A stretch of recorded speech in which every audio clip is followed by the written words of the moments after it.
नमस्कार दोस्तों, आज इस वीडियो में हम आपको बैसाख चौथ माता की कहानी सुनाएंगे।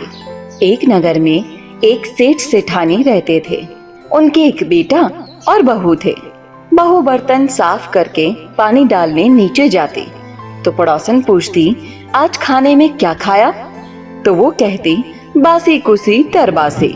एक दिन जब वो बर्तन साफ करके पानी फेंकने गई तो रोजाना की तरह पड़ोसन ने पूछा, आज खाने में क्या खाया? तो उसने वही रोज वाला जवाब दिया, बासी कुसी तरबासी। उस दिन सेठ के बेटे ने उसकी बात सुन ली और मन ही मन सोचने लगा, अभी तो ये गर्मा गर्म भोजन करके आई है, फिर ये पड़ोसन को बासी क्यों बता रही है? दूसरे दिन उसने अपनी माँ से कहकर खीर खांड का भोजन बनवाया। माँ और बेटा बहू ने साथ बैठकर प्रसन्नता से भोजन किया। बहू बर्तन साफ करके पानी डालने नीचे गई तो पीछे पीछे उसका पति भी गया। आज भी हमेशा की तरह पड़ोसन ने पूछा, आज क्या खाया? तो उसका वही रोज वाला जवाब, बासी कुसी तरबासी। उसके पति को बहुत गुस्सा आया। रात्रि होने का इंतजार करने लगा। जब रात्रि में पत्नी कमरे में आई तो हाथ पकड़कर बोला, मेरे सामने खीर खांड के भोजन करके आई हैं, फिर पड़ोसन को बासी भोजन क्यों बताया? तब वो मुस्कुरा करके बोली कि ये आपके पूर्वजों की कमाई है। ये धन ना आपने कमाया है ना आपके पिताजी ने, तो हुई ना बासी। ये सुनकर उसने परदेश जाने का विचार करके सुबह उठकर माँ से बोला, माँ मैं कमाने के लिए परदेश जाऊंगा। माँ ने कहा, आपके पास तो बहुत धन है, तुझे परदेश जाने की क्या आवश्यकता है? लेकिन वो नहीं माना और माँ की आज्ञा लेकर कमाने के लिए परदेश चला गया। वहां उसके एक सेठ के यहाँ नौकरी मिल गई। कुछ समय में ही उसने सारा कामकाज संभाल लिया और सेठ का विश्वास पात्र बन गया। सेठ अपना सारा कारोबार उसे सौंपकर तीर्थ यात्रा पर चला गया।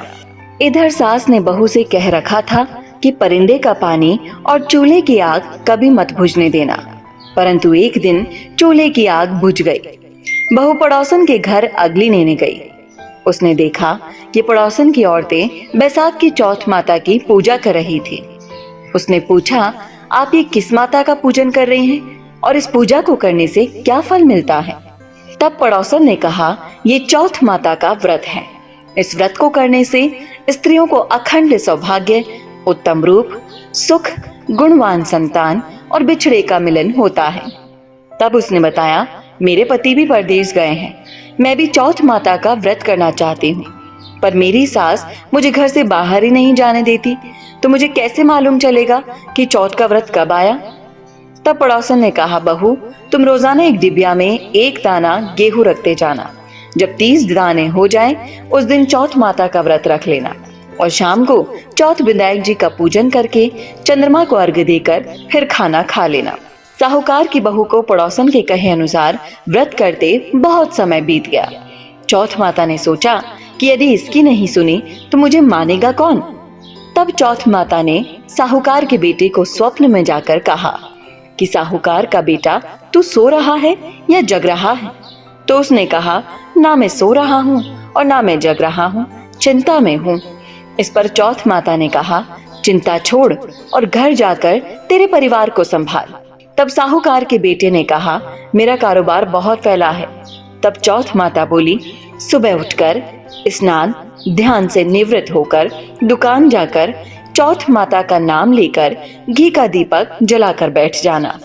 जिसको लेना है ले जाएगा और जिसको देना है दे जाएगा।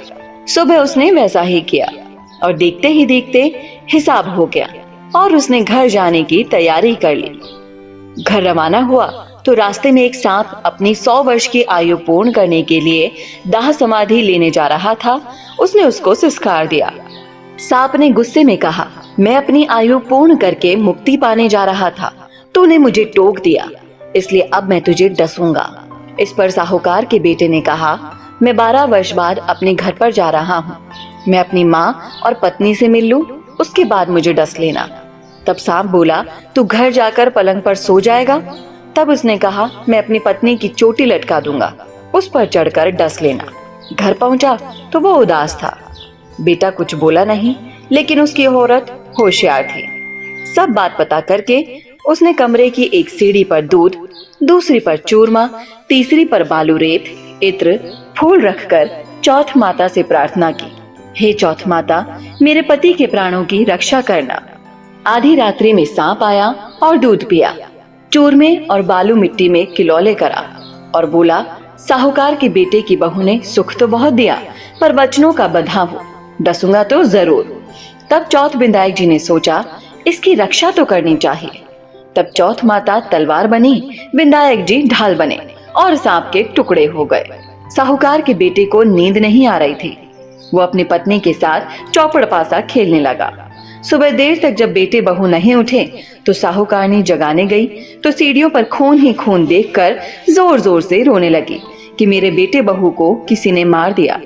रोने की आवाज से बेटे बहू उठे और बेटे ने कहा, माँ, हमारा बैरी दुश्मन मरा है, यहाँ सफाई करवाओ, तब हम बाहर आएंगे। माँ ने वहां सफाई करवाई। बेटा बहू नीचे आए। बेटे ने पूछा, मेरे पीछे से किसी ने कोई धर्म पुण्य किया क्या? तो बहू ने हामी भरी। तब सास बोली, तू तो 4 समय खाना खाती थी, तूने क्या धर्म किया? तब बहू बोली, मैं चौथ विधायक जी का व्रत करती थी। एक समय का खाना पानी वाली को देती, दूसरी बार का गाय के बछड़े को, तीसरी बार का जमीन में गाड़ देती और चौथी बार का चांद को अर्घ देकर स्वयं खा लेती। मैंने बनिए की दुकान से पूजा का सामान मंगवाया था, उसका हिसाब कर देना। सास ने पानी वाली से पूछा तो उसने कहा, महीने की हर चौथ को मुझे खाना देती थी। बछड़े से पूछा तो बछड़े के मुंह से फूल गिरने लगे। जमीन में खोदा तो सोने के चक्र मिले और बनिए से पूछा तो उसने अपना हिसाब बता दिया। फिर बहू ने कहा, अब बैसाख की चौथ का उद्यापन करना है। सास बहू ने चौथ माता का उद्यापन धूमधाम से किया और सारी नगरी में कहलवा दिया कि सब चौथ माता का व्रत करना, साल की 13 चौथ करना, 13 नहीं तो 4 करना, 4 नहीं तो 2 चौथ माता के व्रत तो अवश्य ही करने चाहिए। हे चौथ माता, उस पर प्रसन्न हुई वैसी सब पर होना और सबकी मनोकामना पूर्ण करना, अमर सुहाग देना।